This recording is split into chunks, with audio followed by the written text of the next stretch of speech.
वाह बदल गया। अच्छा मुरब्बा लेके आया है वाह। अच्छा प्रतापगढ़ से होते हैं का गुरुजी तार प्रसादी तक केहू के मने भाई नहीं है। अरे का ठंडी में बहुत काम करे वाह आवा तनी सब भाव बने ये यूट्यूबर भाई लोग आए हैं दुल्हन इनके खातिर कुछ हो जाए। वाह वाह मोदी भैया आवा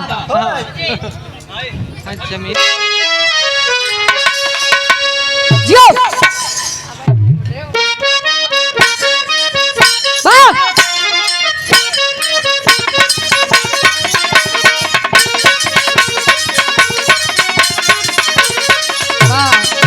अरे भैया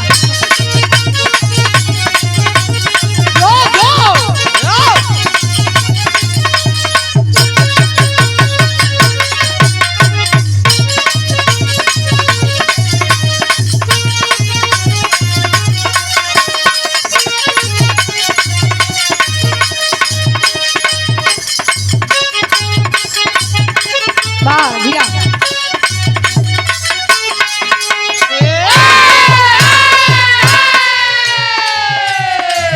बड़ी बढ़िया गीत के संकेत करते हैं हमारे गुरुजी। मार्केट में गीत बड़ी वायरल रही है। हाय हाय भौजैया कहे हम ना बेकार आई देवरे देवरे छिनार कहिए वाह ये गीत मार्केट में ओरिजिनल गीत आए रहे ऐसा बड़ा कॉपी कई के लोग गवैया गीत गए। कोना लड़का कहे हेलो ऑपरेटर भैया तनी से के लेवल उठावा लग करा हेलो लड़का कहे का कहे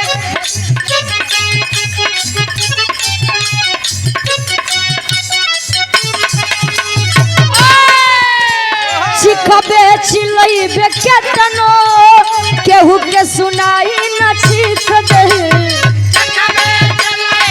केतनो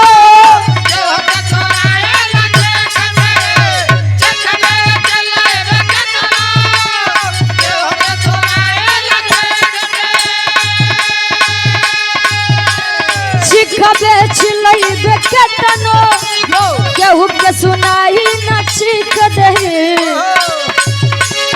आवे देवे टटाई आवे देवा बुताई हमर नामवे तोरा के तकलीफ देही आवे देवे नचाई रानी बन के राज करी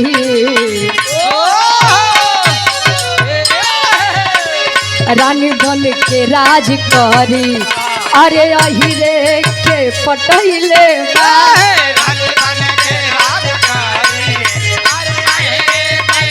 पटैले अहिरे के जे पटैले कहे माफी भी मंगवा दे गोड़ाबा पगीरवाई के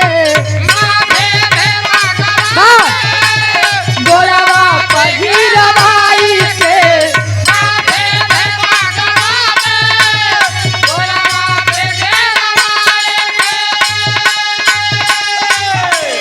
माफी भी मंगवा दे गोड़ाबा पगीरवाई के काटी दे बगर धनिया काटी दे बगर धनिया जे छू दी हमारा भाई के जे छू दी तोरे माई जे ताकी तोरे माई के भाई के हो मौसी के नहीं ना तो माई के भैया समझ करा कहे तनी सही के बदला लड़का कहे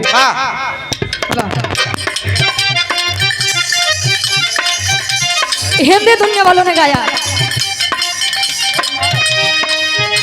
मुझे लाख समझाया दिल ने मेरे मगर मैंने दिल की न मानी कहे दीवानी में दीवानी सजन की दीवानी दीवानी में दीवानी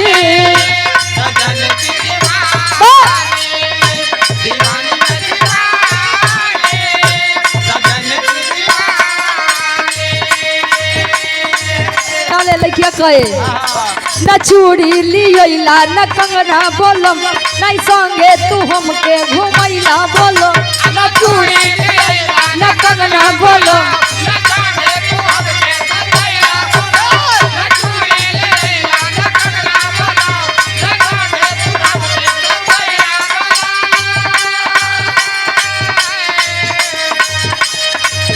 जावन जावन चालू तवाली आईली सुनारे रानिया आईली सुनारे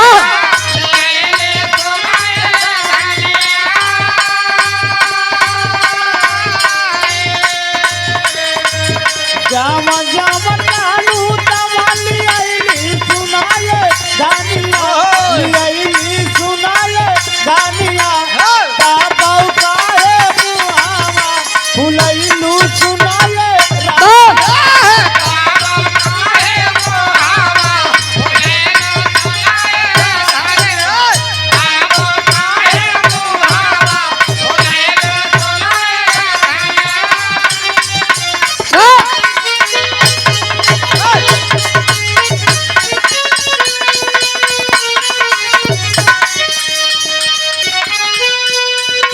अब हे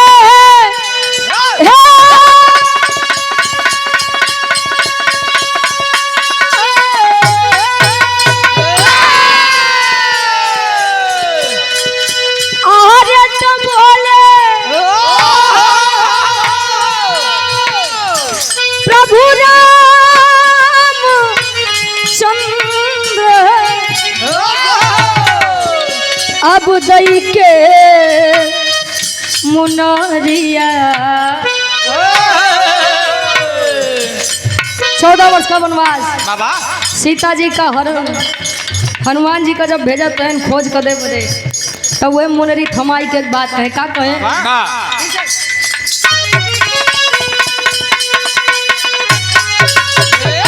अरे तब बोले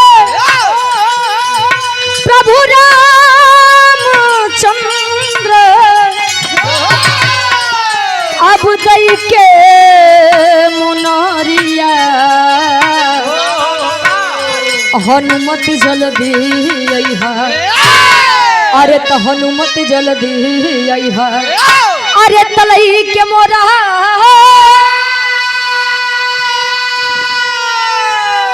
अरे तलई के मोरा अब सिया के खबरिया हनुमत जल्दी अइहा के खबरिया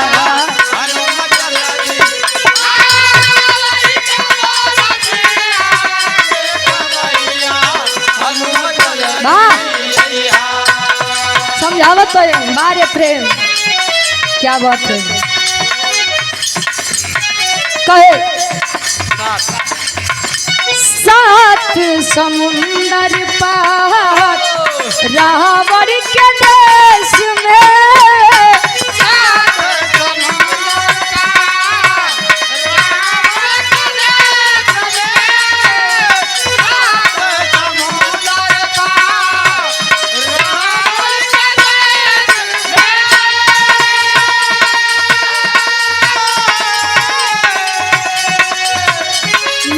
जाने सिया मोरा ओए है कवन भेष में हो ओए है कवन भेष में ओए है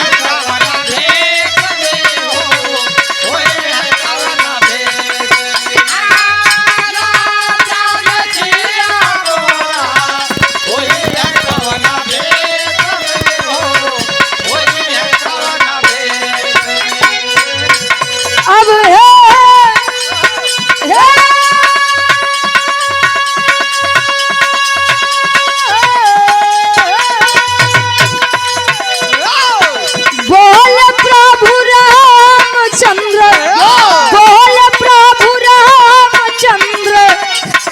तलई के मुनरिया हनुमत जल्दी अइहा अरे तो हनुमत जल्दी अइहा अरे तलई के मोरा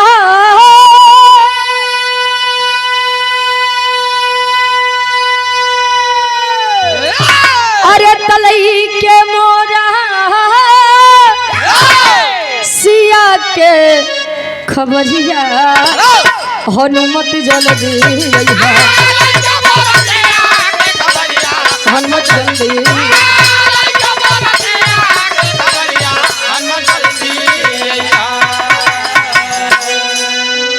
ऋषभ स्वीट हाउस दुनैया चौराहा संचालक साहब या रंगनाथ यादव जी सुंदर माला और 500 रुपए देकर सम्मान किया आशीर्वाद के चारे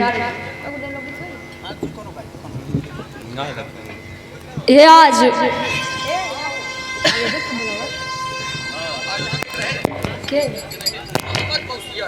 मामक मौसिया ये आज उद्घाटन बा दुकाने के बड़ा बढ़िया बा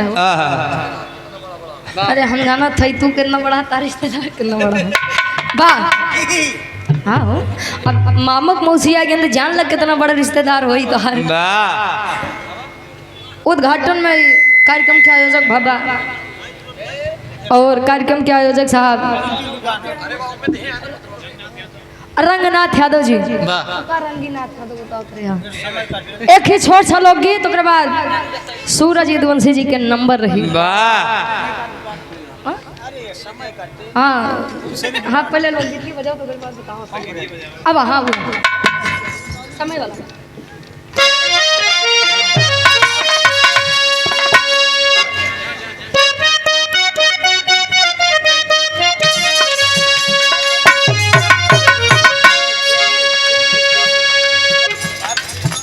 ये समय का खेल है समय बा एक बात जान लीजिए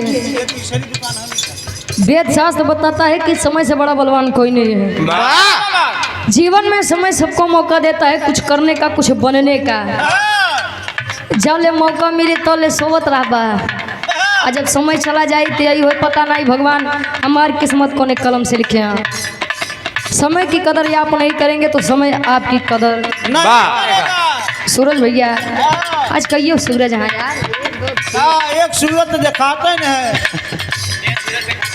तले समझा गुरु जी संकेत करते हैं का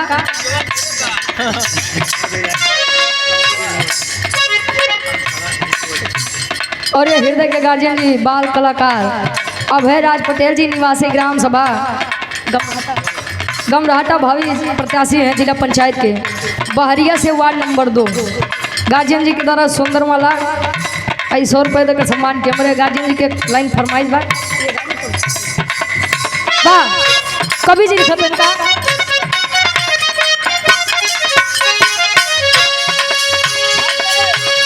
तीनों लोग चारे युग किया विस्तार है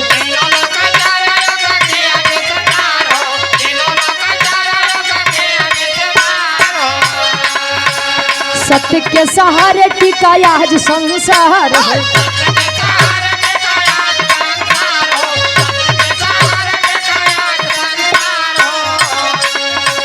सत्य के बखान करे वेदवा पुराण समय होला बोलवा समय होला बोलवा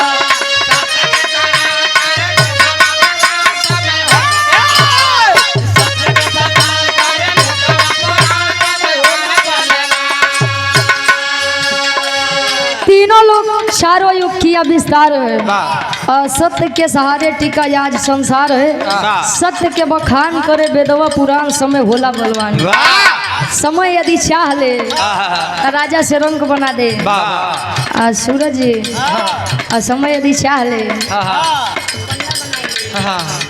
बचोले मौसी ठीक है वाह अंतरा के पहले अंताल में कभी जी भाव उठाओ तो कैसे बाबा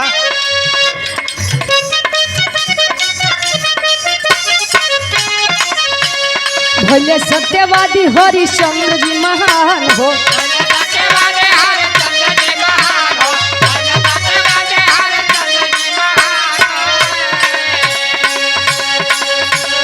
सत्य खातिर डोम घरे बिकले सुजान हो।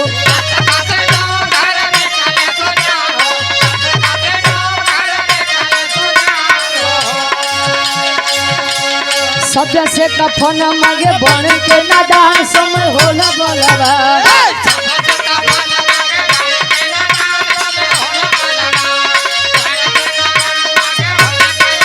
समय होला बलवा।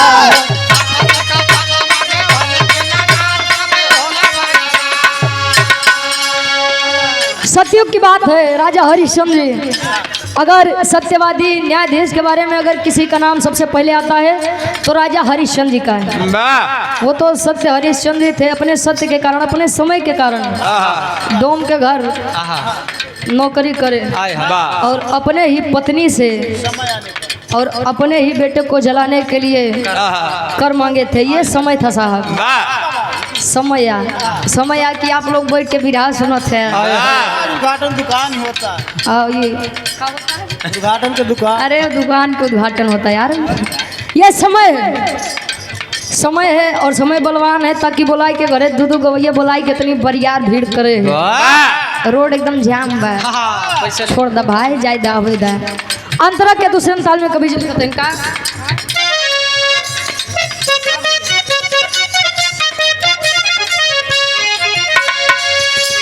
सत्य जाने रामचंद्र गए खुद बनवा।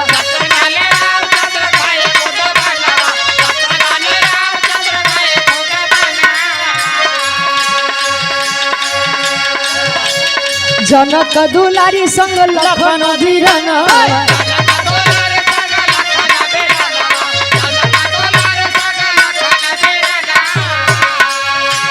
सिया लेके रावण गया लंका दरमियान समय होला बलवा।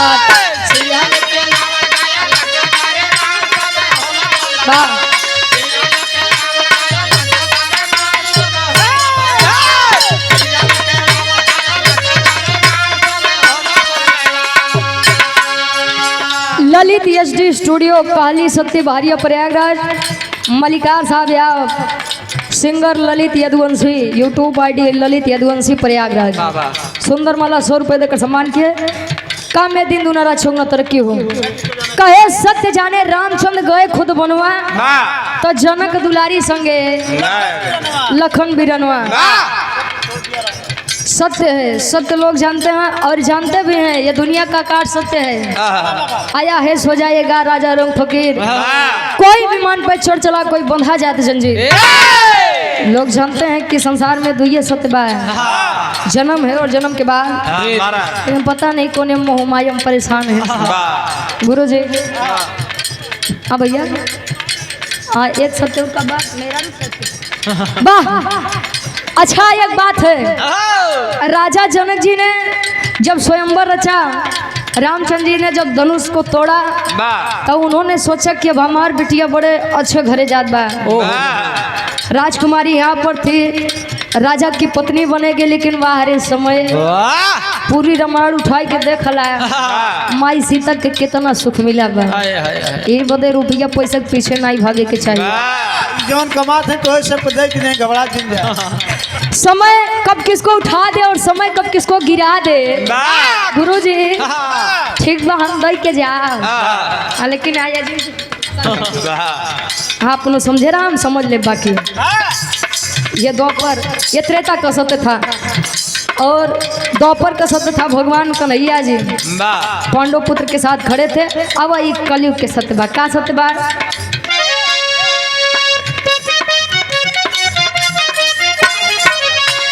सत्य के गुलामी जाने देश के जवान।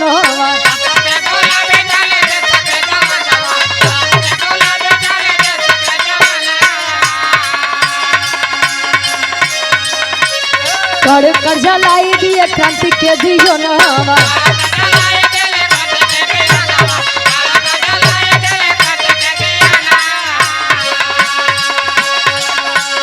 आजादी को लाए जवान हो के पूरा बहन समय होला बोलावा।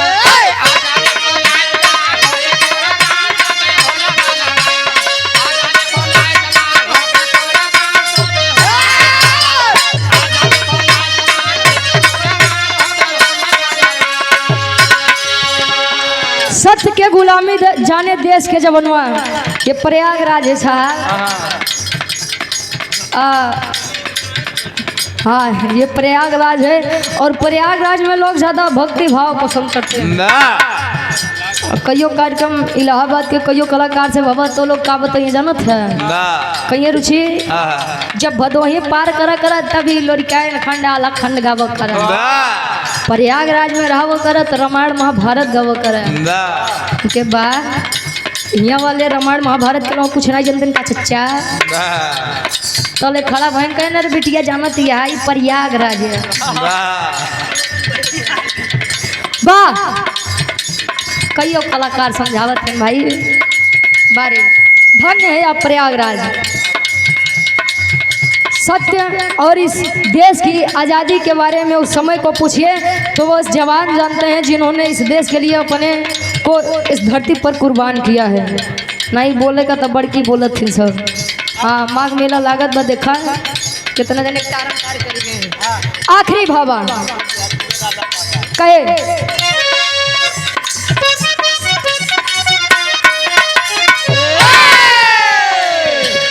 गुरुवर बिहारी राम लाल भाई सपना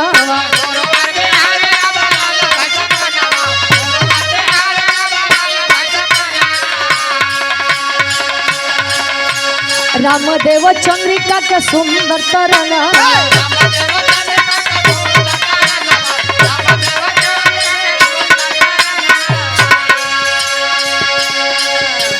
गाँव में रुचि यादव जेकर घर अरे तरुचि यादव गाँव में जेकर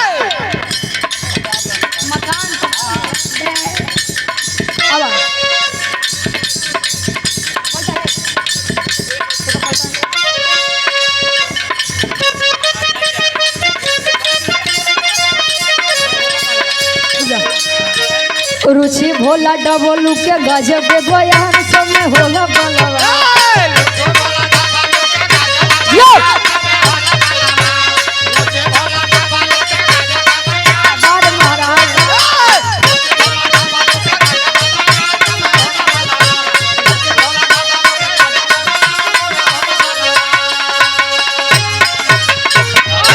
इनका एक लाइन फरमाइश बा कवन दिन होता है इनका स्पेशल है। अच्छा ये स्पेशल डब्लू गुरु जी खातिर जिला पंचायत के प्रत्याशी हैं वार्ड नंबर 2 बहरिया से 100 रुपया तोरे खातिर और राकेश यादव चाचा जी के आप परम शिष्य गायकी में 4 चांद लगे कि भैया के हमारे फरमाइश बा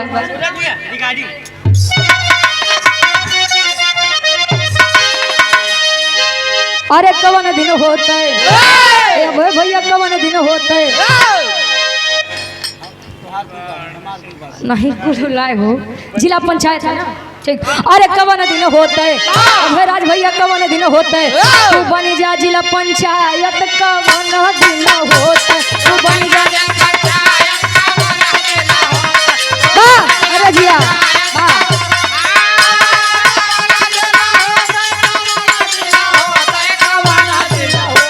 तू बन जा जिला पंचायत कवन दिन होता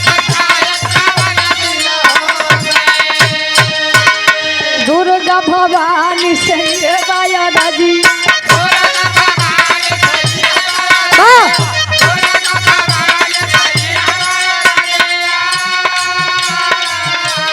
बीरना के हमरे तू सुनिला गोहरी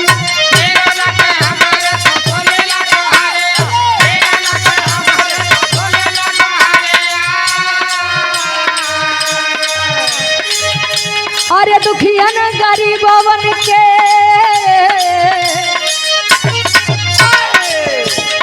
दुखियन गरीबवन के बन तू सहारा कवन दिन होता